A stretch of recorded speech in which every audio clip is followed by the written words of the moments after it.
देवगुरु बृहस्पति 22 अप्रैल 2023 से राशि परिवर्तन कर रहे हैं। इस बार उनके राशि परिवर्तन से अधिक चर्चा गुरु और राहु के बन रहे चांडाल दोष की है।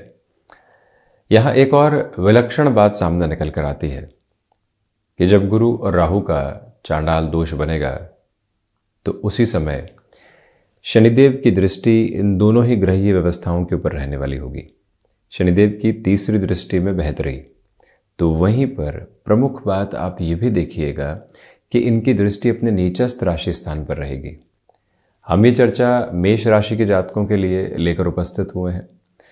देवगुरु बृहस्पति जब 22 अप्रैल से परिवर्तन की ओर होंगे तो अपने राशि स्थान से यानी मीन राशि स्थान से निकलकर मेष राशि स्थान में प्रवेश कर जाएंगे। ये जो प्रथम भाव है, यहाँ से व्यक्तित्व की स्थितियाँ देखी जाती है। भीतर का आत्मविश्वास और अनुभव कैसे सहयोग देगा ये देखा जाता है। जब भी विपरीत परिस्थितियाँ हो या समर्थन के साथ चल रही परिस्थितियाँ हो, वहीं पर व्यक्ति खुद को कैसे संभालता है वो देवगुरु बृहस्पति की आभा के साथ में निर्धारित होता है। तो वहीं देवगुरु बृहस्पति का जो फिफ्थ एस्पेक्ट है वो यहाँ पर पंचम भाव पर रहेगा। यहाँ के कारकाधिपति देवगुरु बृहस्पति ही है और देवगुरु बृहस्पति के कारकत्व के साथ में यहाँ से शिक्षा, संतान, क्षमता, आकस्मिक धन लाभ, जिसमें शेयर मार्केट संबंधी गतिविधियों को देखा जाता है।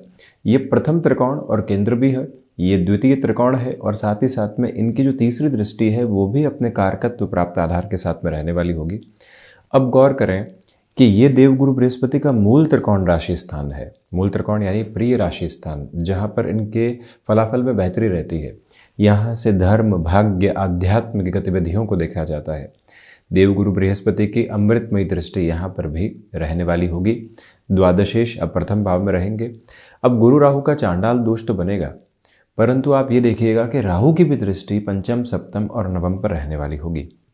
अब शनिदेव जो कि कर्म भाव के अधिपति हैं, जहाँ से हम आजीविका को देखते हैं, जहाँ से पिता के साथ संबंधों को देखा जाता है और जहाँ से व्यक्ति विशेष के विल पावर को देखा जाता है, ऐसे सारी स्थितियाँ जो कर्म भाव के अधिपति के लाभ भाव में शनिदेव मूल त्रिकोणस्थ है और मेष राशि के जातकों के लिए स्थिति बेहद अच्छी है। इनकी तीसरी दृष्टि जो अपने नीचस्थ राशि स्थान पर रहती है वो व्यक्ति को ओवर कॉन्फिडेंट नहीं होने देती। जब भी हम कामकाज के साथ में थोड़ा सा आगे बढ़ते हैं तो नित नए सिरे को देखने वाले होते हैं। अब क्या होगा, कैसे आगे व्यवस्थित स्थितियां सामने निकल कर आएंगी, उनसे हटकर अगर बात की जाए तो शनिदेव व्यक्ति विशेष को वर्तमान में स्थिर रखने की प्रक्रियाओं के साथ में होते हैं। अब आप देखें कि जब देवगुरु बृहस्पति अपने राशि परिवर्तन के साथ हैं तो सबसे पहले तो जो नौकरी पेशा जीवन के अंदर जुड़े हुए महानुभाव हैं, आपको अपने कॉन्फिडेंस को संभालने की रिक्वायरमेंट रहेगी। प्लेस चेंज की अप्रोच सामने आ रही है या फिर कार्य क्षेत्र के अंदर आपको लग रहा है कि ले ऑफ जैसी गतिविधियां हो सकती है। ये सिर्फ एक बेसलेस फियर है और वहीं उस अनजाने भय के साथ हम चाहे अनचाहे तौर पर अपने लिए जॉब चेंज का डिसीजन ले लेते हैं। यहाँ प्रमोशन अटकी हुई थी, यहाँ इंक्रीमेंटल गेन सामने थे, परंतु हमने वर्तमान के उस भय को बहुत बड़ा बनाकर गलत निर्णय की प्रक्रिया अपने साथ में जोड़ दी। ये एक बात स्पष्ट तौर पर यहाँ सामने निकल कर आती है। दूसरे क्रम के साथ में आप ये भी स्पष्टता रखने का प्रयत्न कीजिएगा कि इस अवस्था क्रम में चलते हुए यहाँ आप जो व्यापारिक जीवन के अंदर कहीं पर भी कन्फ्यूज़न फील करते हैं, क्योंकि देखिए गुरु राहु का चांडाल दोष यहाँ पर भावी है। एक और बात विशेष है कि जो राहु की स्थितियां हैं वो अपने अधिमित्र राशि स्थान में है पंचदा मैत्री के अनुसार, वहीं पर गुरु भी अपने मित्र राशि स्थान में है और एक तरह से भाग्य, धर्म, अध्यात्म भाव के अधिपति यहाँ सेनापति के राशि स्थान में है। इसी वजह से बलाबल में कहीं पर भी गुरु की स्थितियां कमज़ोर नहीं है। अब राहु नवग्रहीय व्यवस्था में कहीं पर भी दिखने वाले ग्रह नहीं है, यानी कि अवचेतन को प्रभावित करते हैं। सब्सटेंशियल अप्रोच में इनका कोई भी बेस नहीं है, छाया वाले ग्रह हैं। ऐसी अवस्था में जो भीतर आपकी जानकारियां हैं, ज्ञान है, अनुभव है, सबसे पहले वहीं पर एक तरह से चांडाल दोष अपने कार्य को निर्मित करने वाला होता है, यानी वहां से नकारात्मकता निकल कर आती है। और जब व्यक्ति अपने अनुभव और अपनी जानकारियों पर ही संदेह उत्पन्न कर देता है तो वो खुद सोच सकता है कि वो कामकाज कैसे करेगा। इसी वजह से व्यापारिक जीवन में जहाँ कन्फ्यूजन्स आए, जहाँ संशय आए, वहीं से खुद को आप पूर्णतया संभालने का प्रयत्न कीजिएगा।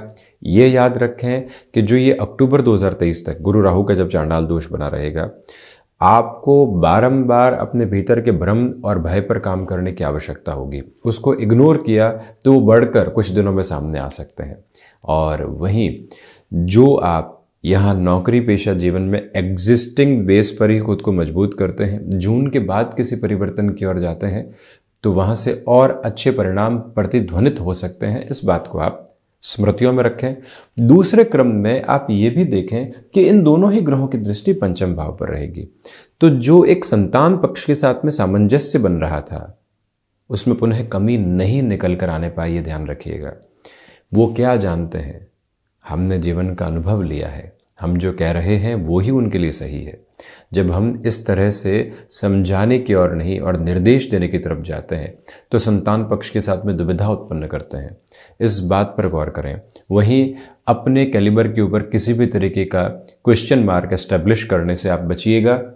राहु संदेह देते हैं वहाँ। अब विशेष बात आप देखें कि पंचम भाव के साथ में सूर्य राशि स्थान जुड़ा हुआ है।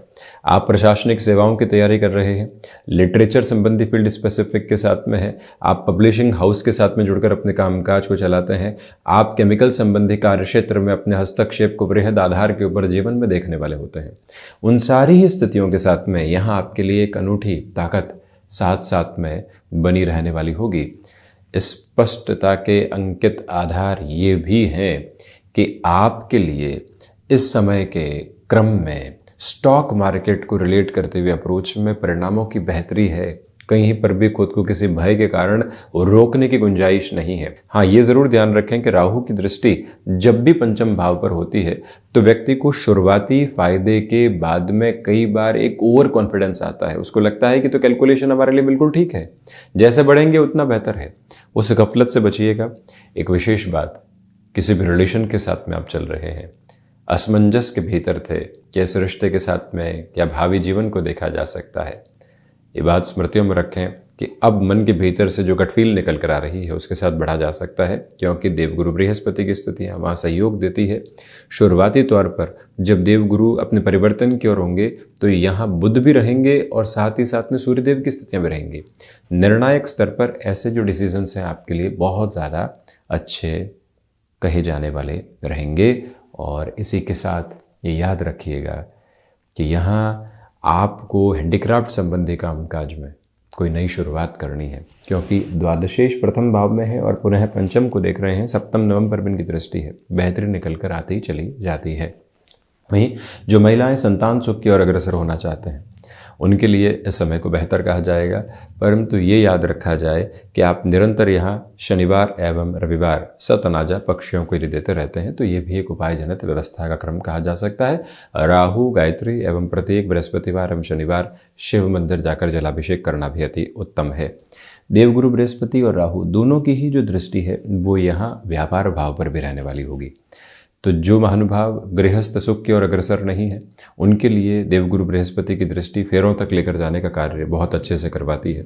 ये एक पॉजिटिव इंडिकेशन आपके सामने रहेगा। मोक्ष कारक ग्रह पहले से यहाँ पर मौजूद है, तो व्यापारिक जीवन में कई बार जो एक डिटैचमेंट का बेस निकल कर आता है उससे आप बचिएगा। किसी कामकाज में बेहतर कर रहे हैं और कोई व्यक्ति आता और कहता है कि अब इसका भविष्य नहीं है, वहीं से हम इतने सारे प्रश्न चिन्ह अपने भीतर लेकर चलने लगते हैं कि जो कहीं न कहीं व्यक्ति को दुविधाओं के घेरों के साथ में जोड़ने की प्रवृत्तियों को लेकर आते हैं। इसी वजह से ये स्पष्टता अपने साथ में आप बनाकर रखिएगा और बारंबार ये बात स्वयं को आप कहिएगा कि यहाँ खुद को किसी भी सिरे से डिटैच नहीं करना है। जो कामकाज चल रहा है उसमें और गहराई से खुद को आत्मसात करके चलना है। व्यापारिक जीवन के अंदर बिजनेस पार्टनरशिप की जो अप्रोच होती है, आपने बहुत कुछ हासिल कर लिया, अब उसको नेक्स्ट सेगमेंटेशन देना है और लगता है किसी व्यक्ति के सहयोग की ज़रूरत है। ऐसी गफलतों से बचें। कोई भी व्यक्ति निजी स्वार्थ के वशीभूत होकर आपके इतने बेहतर काम की ओर जुड़ रहा है तो जब तक आप प्रिसाइजली कैलकुलेटिव नहीं हो, उस व्यक्ति पर पुराना भरोसा नहीं हो, तब तक आगे बढ़ने से खुद को रोकिएगा। गृहस्थ पक्ष के साथ में संवाद कौशल बनाकर रखें। शुरुआत में ही उनकी ओर से बेहतर खबरें आने की उम्मीद है, परंतु गुरु राहु और चांडाल दोष की जो स्थितियां हैं इसके तौर पर स्पष्ट स्तर एक और निकल कर आता है कि कई बार व्यक्ति संबंधों में कन्फ्यूजन्स की तरफ होता है। छोटे छोटे संशय के घेरे संबंधों में कुलबुलाहट मचाने के लिए काफ़ी होते हैं। उससे आप खुद को पूर्णतया संभालें। और वहीं जो संबंधों के साथ में चलते हुए व्यापारिक स्तर भी स्थापित करना है, उनके साथ में ही किसी कामकाज की शुरुआत करनी है, उस लिहाजा आगे बढ़ा जा सकता है। देवगुरु बृहस्पति एवं राहु दोनों का ही दृष्टि संबंध का आधार क्रम यहाँ नवम भाव के साथ रहेगा। हायर एजुकेशन की टर्मिनोलॉजी के साथ में आप जो भी डिसीजंस लेना चाहते हैं वो फेवरेबल कहे जाएंगे। अब यहाँ आप ये भी देखें कि जॉब से बिजनेस की ओर शिफ्ट होने के बारे में सोच रहे हैं। एक तो व्यक्ति सरकमस्टांसेस की वजह से फ्रस्ट्रेशन में से डिसीजन लेता है कि अब यहाँ से हमारा गुजारा नहीं हो रहा है, निभाव नहीं हो रहा है, इसलिए व्यापार की ओर चलते हैं। और एक व्यक्ति इतना अनुभव ग्रहण कर चुका हो भीतर तक, इतना संघर्ष के बाद में वर्तमान को निखार कर आगे बढ़ा चुका हो, ऐसी अवस्था के साथ में जो भी निर्णय लिए जाते हैं उसको बेहतर क्रम के रूप में ही देखा जाता है। इसलिए आप यहाँ नौकरी से व्यापार की ओर बढ़ सकते हैं। भाग्य का सहयोग पूर्णकालिक स्तर पर स्थापित। दूसरे क्रम में ये भी गौर करते चले जाइएगा कि अनुभव आपको बेनिफिट देने वाले होंगे। वहीं कोई भी इंटरव्यू कॉल आदि की तरफ जा रहे हैं, एडामेंसी से बचिएगा। यहाँ पर गुरु राहु का चांडाल दोष या तो बिल्कुल निरुत्साहित कर देता है या ओवर कॉन्फिडेंस पर लेकर आ जाता है। इन दोनों अवस्थाओं के मध्य की अवस्था बेहतर है, वो सामंजस्य स्थापित करने की ज़रूरत रहेगी। मन कई बार खुद को ही उलझाता है और मन कई बार खुद को ही सुलझाता है। पहले किसी और की बात सुनता है और कहता है कि देखो नकारात्मक है, फिर खुद के साथ में बैठता और कहता है कि नहीं देखो वो गलत था, ये तो सब कुछ सकारात्मक है। ये जो मनोअवस्था चलती है ये राहु के माध्यम से बहुत गहराई से चलती है। उस एक प्रवृत्ति को अपने मन के भीतर बहुत गहराई से बनाकर रखिएगा। और एक क्रिस्टल क्लियर अप्रोच और है कि यहाँ पैसिव इनकम के सोर्सेज आपके लिए डेवलप होने वाले हो सकते हैं। भाग्य का जो पूरा ही एक कर्म का क्रम है वो यहाँ प्रथम भावस्थ आधार के साथ में जुड़ा हुआ है। रुकावट और थकावट बिल्कुल भी नहीं है। शनिदेव का दृष्टि संबंध यहाँ जो अपने नीचस्थ राशि स्थान पर रहेगा, ये आकस्मिक संघर्षों की प्रवृत्ति है, उससे संभल कर चलने की आवश्यकताएं रहेंगी। जहां संघर्ष आते हैं वो और निखारने के लिए आ रहे हैं। कामकाज में शुरुआती अवरोध आया है, वो आपको और अधिक जानकारियां देने के लिए आया है। नई जिम्मेदारी सौंपी गई है, जहां अनुभव नहीं है तो आपको वहां से बड़े बेनिफिट हो सकते हैं। मन मस्तिष्क में ये बात काबिज करके रखनी पड़ेगी, अन्यथा हल्की फुल्की दुविधाएं घेरने वाली हो सकती है। द्वादशेश का प्रथम भाव में होना विदेश संबंधी स्थितियों के लिहाजा ठीक ठाक है। बहुत ज़्यादा तीव्रता को बनाने वाला अनुक्रम नहीं है, ये भी आप गौर करके चलिएगा। और इस स्पष्टता को भी मन के भीतर बहुत गहराई से बनाकर रखें। स्पष्ट है गुरु राहु का चांडाल दोष जरूर बन रहा है, परंतु मेष राशि के जातकों के लिए शनिदेव की स्थितियाँ, केतु की स्थितियाँ, स्वयं देव गुरु बृहस्पति की स्थितियाँ बेहतर है। विष्णु सहस्त्र नाम के पाठ के साथ में जुड़ना, पीली वस्तुओं का दान देते रहना, गुरु गायत्री के पाठ के साथ प्रत्येक दिवस की शुरुआत करना, बृहस्पति बीज मंत्र की हो सके तो एक माला प्रत्येक 5 बृहस्पतिवार के साथ में जोड़ना, ये एक तरह से आध्यात्मिक स्पंदन भी है और स्वयं को श्रेष्ठता देने का मार्ग भी है। तो यहाँ जीवन उन सारे ही भ्रम से दूर हटे जो कई बार सामने होते हैं और आत्मविश्वास की पूंजी को अपने साथ में जोड़ता चला जाए। यही एक कामना के साथ हम अपनी वाणी को यही विराम देते हैं। बारंबार ऐसी चर्चाओं के साथ उपस्थित होने का प्रयत्न करते रहेंगे। धन्यवाद एवं कोटिशः आभार।